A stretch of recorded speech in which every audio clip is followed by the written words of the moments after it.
Hello and welcome back to Washington State History Distance Learning with Miss Jarman. I am so excited today because we're doing one of my favorite topics, and it's a topic that many of you requested when we sent that survey out, and it is the World's Fair. And not just the World's Fair that was held in Seattle, but Washington State has actually hosted 3 World's Fairs. We're going to talk about all 3 today. I'm just geeking out. I'm super excited. So here we go. Washington's World Fairs. In part 1, we're going to focus just generally on the history of World's Fairs in general before we get into Washington State in particular. So first of all, what even is a World's Fair? To get the idea, think of the Olympics with different countries coming together to showcase their athletes.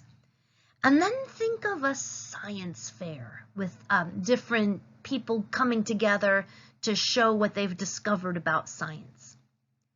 And then put the 2 of those things together. Think of a big Olympics meets science fair for adults. Add some snacks and some rides, and basically you've got yourself a World's Fair.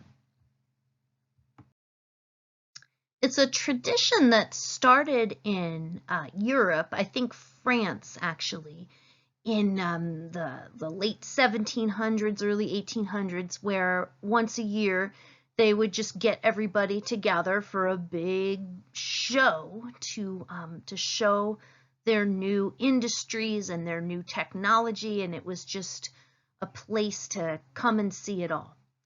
Another word you're going to hear a lot as we talk about World's Fairs is the word exhibition, and that's basically what it was. It was an exhibition. It was exhibits of all the good things from that particular country. So in 1851 in London, that was really the first official time that lots of countries came together in one place to show all the different countries' exhibits. So there were World's Fairs before that, but generally that 1851 London one was the first official World's Fair. One common theme that you'll see in World's Fairs, especially in the late 1800s, early 1900s, is that they're showing new and future technology. And in those early fairs, electric lighting was a big feature. The technology was there, but it wasn't very widespread. So it was very, very exciting for people to come to these fairs and then just see what it looked like to have lights at night. That was pretty amazing to people back then. Here are some other examples of new technology that was introduced at various World's Fairs over the years. The telephone was introduced at the World's Fair in Philadelphia in 1876. In Chicago in 1893, at that World's Fair, they introduced the dishwasher. There wasn't even electricity to run a dishwasher back then, but they just introduced the concept of, hey, how about a motorized contraption that can wash a whole bunch of dishes at once? 1893, the dishwasher. Fast forward to 1939, the World's Fair in New York City introduced television. Another common theme you'll see in World's Fairs is that they would typically feature one really different, innovative kind of building or a monument, some kind of structure to tie together the theme of the fair. Probably one of the most famous ones is the Eiffel Tower in Paris, France. That was built for the 1889 World's Fair. And the Ferris wheel was introduced at the Chicago World's Fair. That was a new invention at the time, and this Ferris wheel became a symbol of their fair. And of course, you know this one, the Space Needle from the Seattle World's Fair in 1962. So you'll see, especially as we get into the 20th century, that these iconic buildings, these monuments, become a major part of the fair. Another important thing to consider about World's Fairs is that having one in your city gives your city a big boost. The city that hosts a World's Fair can become more famous and more well-regarded and more respected. So cities generally want to do them. They want all that attention and fame. And it takes a lot of work and a lot of money to put on a World's Fair. So that's something to think about going forward. Typically, you'll see, individual people make donations, and then the local governments pay for them too. And each fair is a little different. So let's keep that in mind. There's a big cost to a place that hosts a World's Fair, but there are also big benefits. All right. I now want to bring in land-based values and Judeo-Christian values again, because we've been talking about these two different sets of values all throughout Washington state history. It is a recurring theme, and that theme recurs in this lesson too, even though it's World's Fairs and it's fun. We also kind of see colonization playing out when we start looking historically at our nation's World's Fairs and the ones in Washington. Remember how in previous lessons we've talked about when you merge a Judeo-Christian set of values with land-based values, what we tended to end up with historically was what I'm calling colonist values. These folks still see themselves as one with nature. These folks still see themselves as on top, and so by default, that puts one kind of person on top of another kind of person, and that's what I'm calling colonist values. And the important thing for us to remember going forward in this lesson is that with colonist values, this person at the top cannot and will not recognize the indigenous people as fully human. It just does not fit with their worldview. So we really see colonist values play out in these World's Fairs. It's the colonizer who's putting on the fair to celebrate all that the colonizer has accomplished. It's basically this person's fair. Even if it's not the actual colonizer, even if it's the colonizer's grandchildren and great-great-great-grandchildren, they still tend to share this perspective.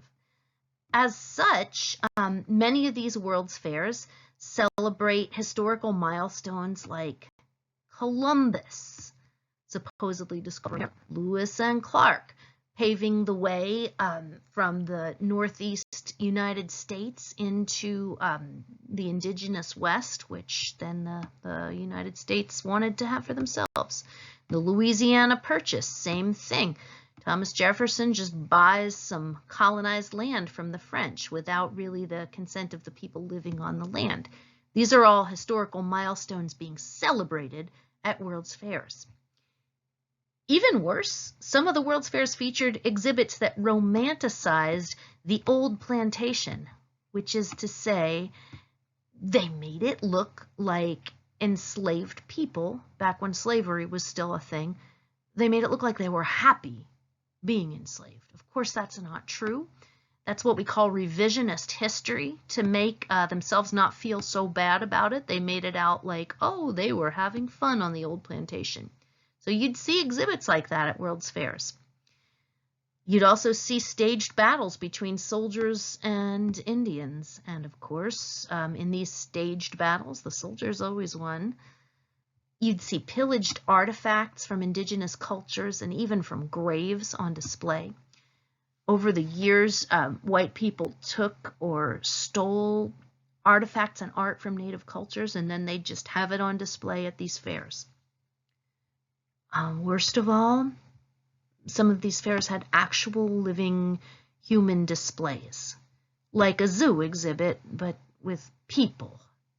It's kind of awful. We'll talk about it in more detail because, yes, we did have an exhibit of humans at Washington's earliest World's Fair. Anyway, so World's Fairs, a big exhibit of kind of the benefits of colonization. Speaking of colonization, this is a very important piece of United States history before we get into World's Fairs, and it is related. So everything in kind of this teal color here is what became the continental United States. We started out just with our 13 colonies over here when we became our own nation, and then gradually, through manifest destiny, people pushed west. They took away indigenous land. We went to war with Spain to take the indigenous land that they had colonized, and by the end of the 1800s, we are from sea to shining sea, as they say. This is all now acquired by the United States of America.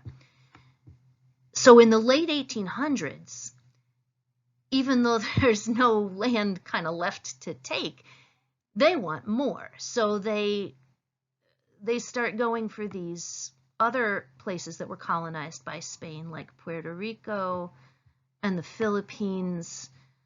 I'm not sure if Guam was annexed or what the situation was with them. Anyway, the United States goes to war with Spain to get these colonies from Spain.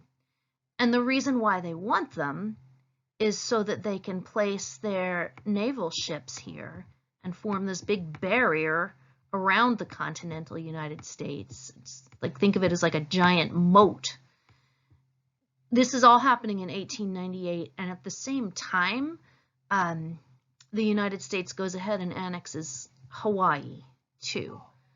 Hawaii did not agree to this or give permission for this.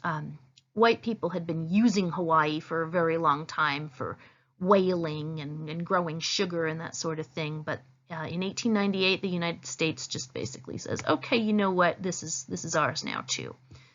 So in 1898, this was something that Americans wanted to celebrate. They just thought, this is great. We have all these new places. This is colonization. It's also something called imperialism, which I am not going to get into today. But I want you to keep this map in mind as we talk about other parts of the fairs going forward. Okay, one more thing, one last thing before I get into Washington State Fairs, because we can't really talk about World's Fairs without acknowledging that a presidential assassination happened at a World's Fair. It did not happen in Washington. It happened in Buffalo, New York, Niagara Falls in 1901. And President McKinley was there at the World's Fair to meet and greet the public. And there was a big long line of people to come shake his hand. And this young man, Leon Czolgosz, stood in the line to meet the president with a gun wrapped up in a handkerchief. And when it was his turn to shake President McKinley's hand, instead he shot President McKinley, who eventually died from his wounds. Czolgosz was a worker who had had just a terrible, terrible experiences working in factories. And he felt that he was doing the right thing. He had some mental health issues too, but he's quoted as saying, "I killed the president because he was the enemy of the good people, the good working people." So for whatever that's worth, let's keep that in mind too. This World's Fair was a place where folks like Czolgosz, the workers, maybe didn't feel like they belonged, maybe didn't feel like it was about them. Not everybody felt that way, but the fact that one person felt that way to the point where that's, you know, he assassinated a president there, that's worth thinking about.